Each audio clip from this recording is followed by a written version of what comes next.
To stand here is to stand at the final limit of the continent, a place where the earth simply gives up, crumbling into an ocean that remembers nothing and forgives even less. We know this headland for its light. We know it as the first place to greet the morning.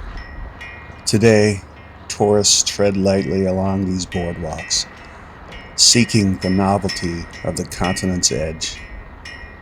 But 80 years ago, the dawn brought no comfort to the young men stationed on these cliffs. To them, the horizon was not a postcard. It was a front line. They were sent to the edge of the world to watch the dark, garrisoned inside a landscape defined by isolation, exposed on these high, sun-bleached cliffs under an endless blue sky that offered absolutely nowhere to hide.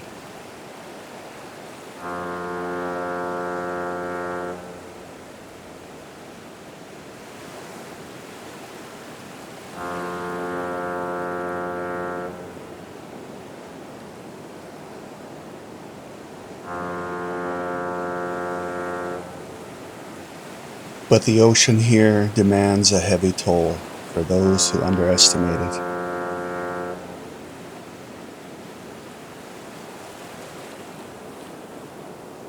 Beneath these scenic views lies a violent history of rogue waves. Sudden, silent walls of water that sweep over the black rocks without warning, pulling unsuspecting onlookers down into the freezing, unforgiving depths.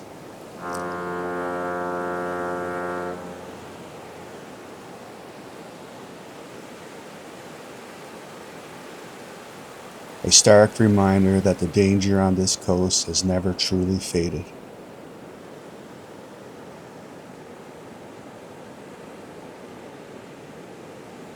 It has only changed its shape.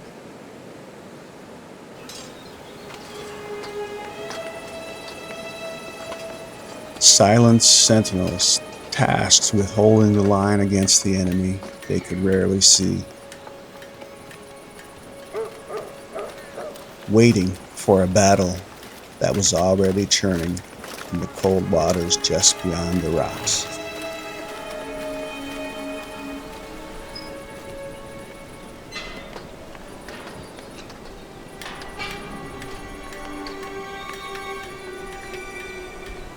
To answer that threat, the colony didn't just look forward to modern marvels.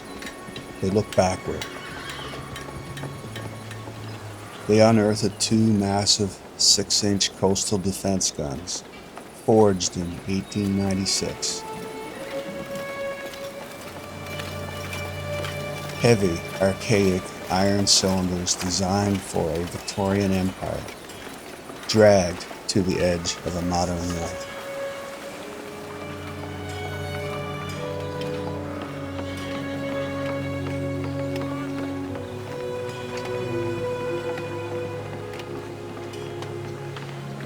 For the crews, time lost its meaning here. The hours bled together into a monotonous, freezing blur. They stood by these cold iron breaches for days on end, ears strained against the gale, parsing every ripple in the water, every shadow on the tides. The tension was an invisible cord stretching tight across the headland. The Atlantic was a graveyard in the making. Just past the breakers in the deep, dark trenches of the Avalon Peninsula, the enemy was already awake. It required an agonizing, relentless vigilance from the men stationed inside these dark walls.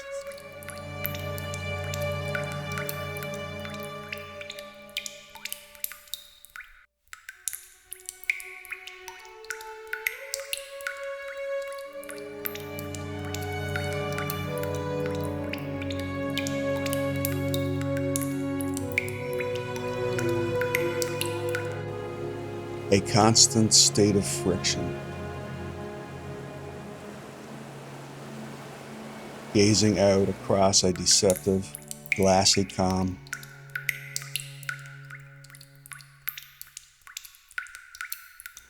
knowing that a predator could be slicing through the deep water just miles from the surf.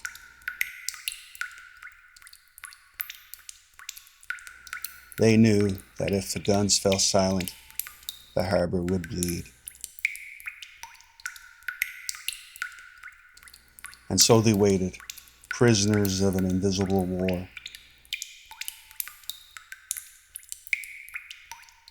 praying they would see the danger before it saw them.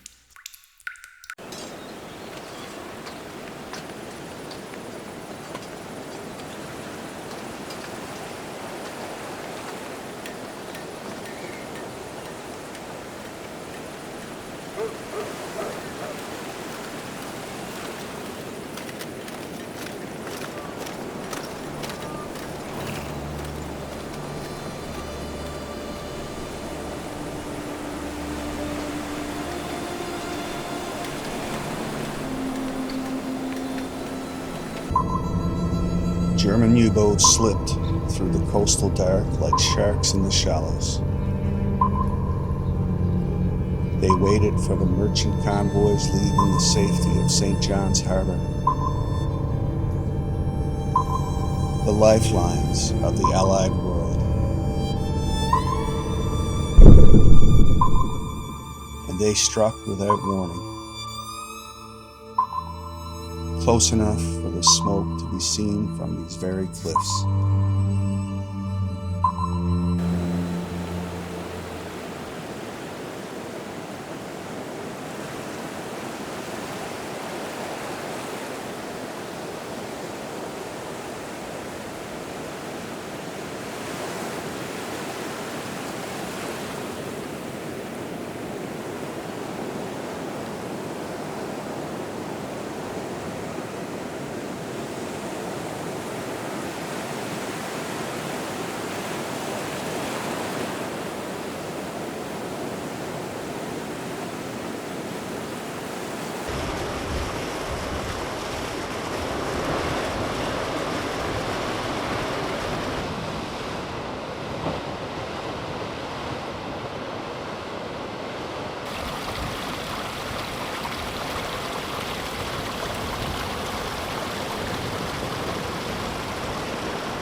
If you walk away from the concrete, hiking 2 kilometers uphill into the dense brush of the Blackhead Path, the fortress changes.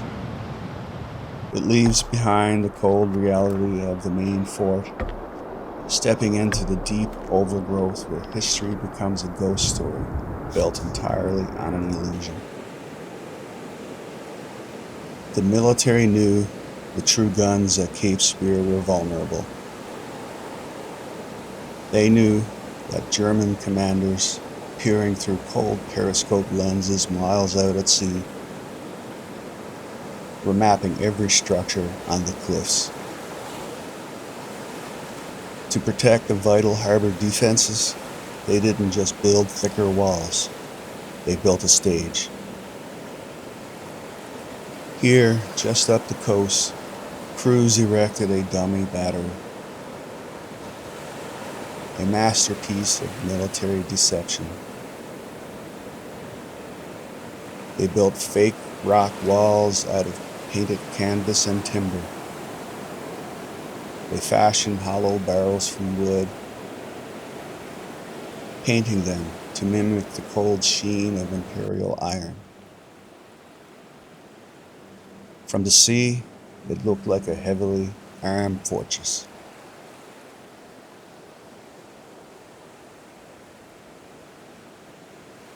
It was a deadly game of theater.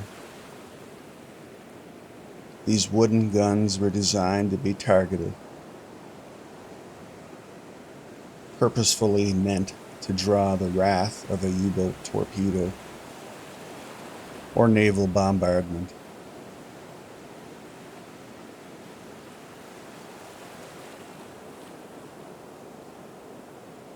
They were built to bleed so that the real concrete down the road could survive.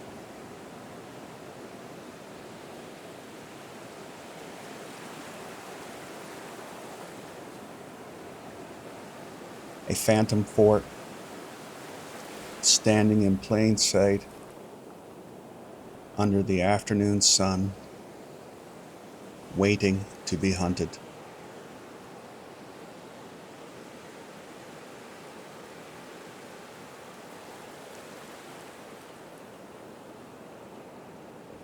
Think of the men stationed at the decoy site.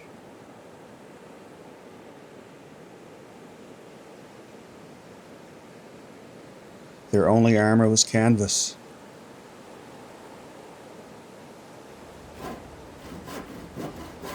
Their only weapons were props.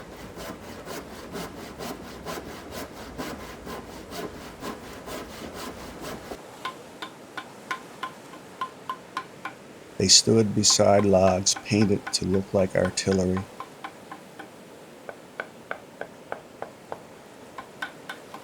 Fully aware that if their deception succeeded,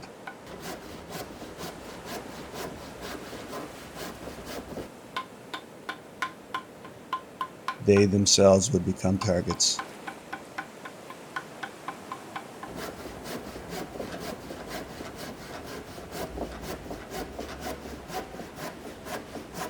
They were the bait in a high-stakes game of shadows.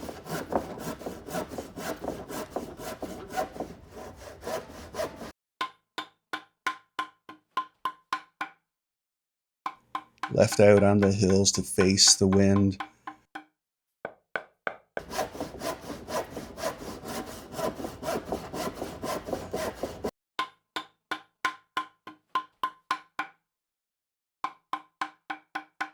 waiting for an attack.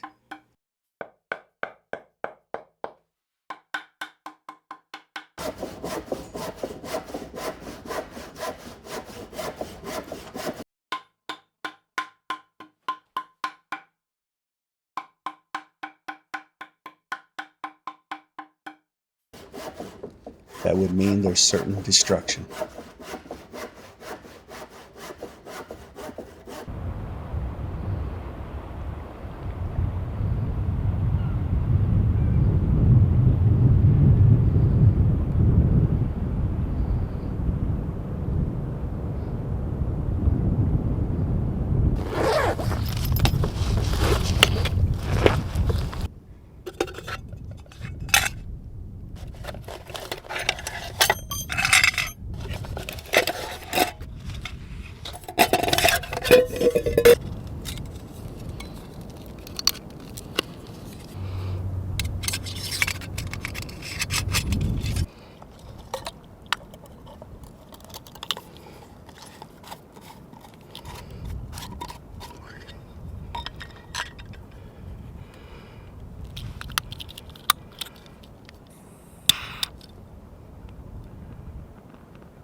This is a perfect spot to come for a coffee.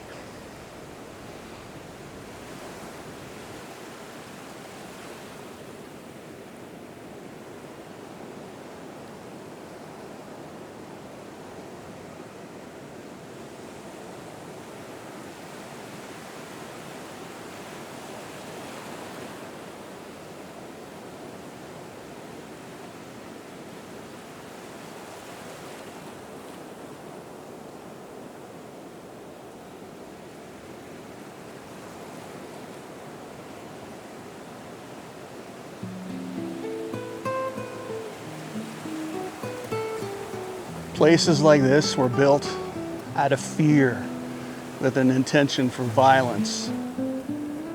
But time and the ocean have this way about it. It eventually wears away the sharp edges. There's no more chasing phantoms or ghosts out on the ocean. It's just quiet comfort and a warm coffee at the end of the world.